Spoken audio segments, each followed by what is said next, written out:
गुरुग्राम की IT company में काम करने वाले रोहित ने पिछले महीने क्रेडिट कार्ड से 51,500 रुपए खर्च किए। इस बिल को चुकाने की आखिरी तारीख 20 जुलाई थी।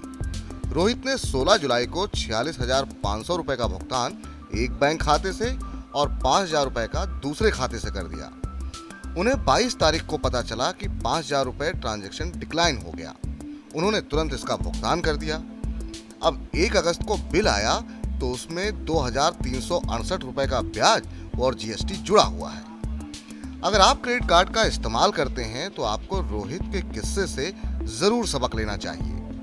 महज 5,000 रुपए का पेमेंट 2 दिन लेट होने पर रोहित को 2,368 रुपए ब्याज चुकाना पड़ा। ये तो महज वानगी है। क्रेडिट कार्ड कंपनियां ग्राहकों की जरा सी चूक और मजबूरी का बेजा फायदा उठाती हैं। इसके बावजूद देश में क्रेडिट कार्ड का इस्तेमाल तेजी से बढ़ रहा है। आरबीआई की रिपोर्ट बताती है कि मार्च 2022 में देश में 19 लाख नए कार्ड जारी हुए, जो करीब 23 महीने में सबसे ज्यादा है। इसके साथ ही कुल क्रेडिट कार्ड की संख्या 7.36 करोड़ के स्तर पर पहुंच गई है। सालाना आधार पर इसमें 18.7% की वृद्धि दर्ज हुई। क्रेडिट कार्ड के जरिए खर्च रिकॉर्ड 1 लाख करोड़ रुपए रहा। इसमें कोई दो राय नहीं कि वित्तीय जरूरत पूरा करने के लिए ये एक अच्छा विकल्प है। पूरे महीने खर्च करके महीने के अंत में एक साथ भुगतान कर दीजिए। यही नहीं, इस बिल को चुकाने के लिए करीब 50 दिन तक का समय भी मिलता है।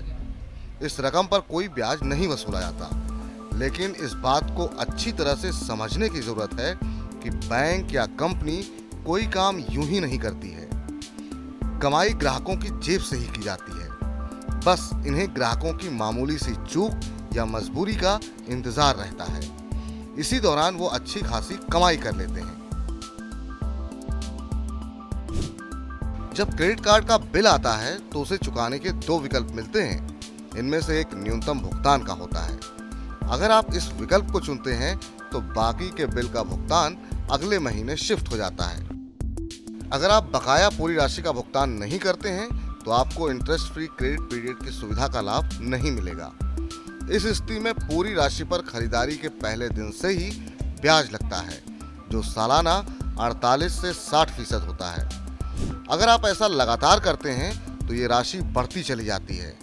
क्रेडिट कार्ड कंपनियां इसी एवज में सबसे ज्यादा कमाई करती हैं। आजकल बड़ी संख्या में लोग एक से ज्यादा क्रेडिट कार्ड रखते हैं। अगर किसी कार्ड में बिल का 1 भी रुपया बकाया रह जाता है तो पिछली बिल की पूरी राशि पर ब्याज और पेनाल्टी जुड़ती रहेगी। ये भी संभव है कि इसमें कार्ड की सालाना फीस भी शामिल होती रहे।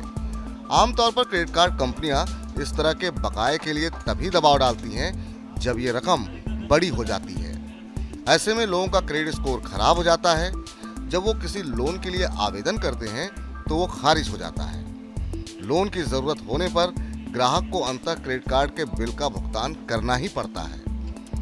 सेबी से certified financial planner Jitendra Solanki कहते हैं कि क्रेडिट कार्ड का इस्तेमाल करने में कोई बुराई नहीं है।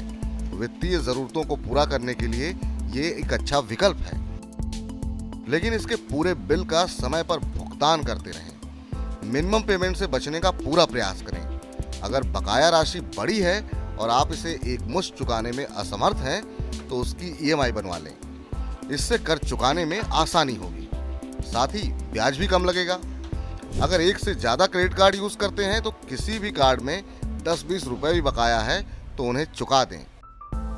जिस कार्ड का इस्तेमाल नहीं कर रहे हैं उसे तत्काल बंद करा दें, नहीं तो इस पर सालाना शुल्क लगेगा, जिसका भुगतान ना करने पर पेनाल्टी और ब्याज पर ब्याज रखकर बड़ी रकम चुकानी पड़ सकती है। इससे क्रेडिट स्कोर खराब होने के साथ साथ कई और भी नुकसान उठाने पड़ सकते हैं।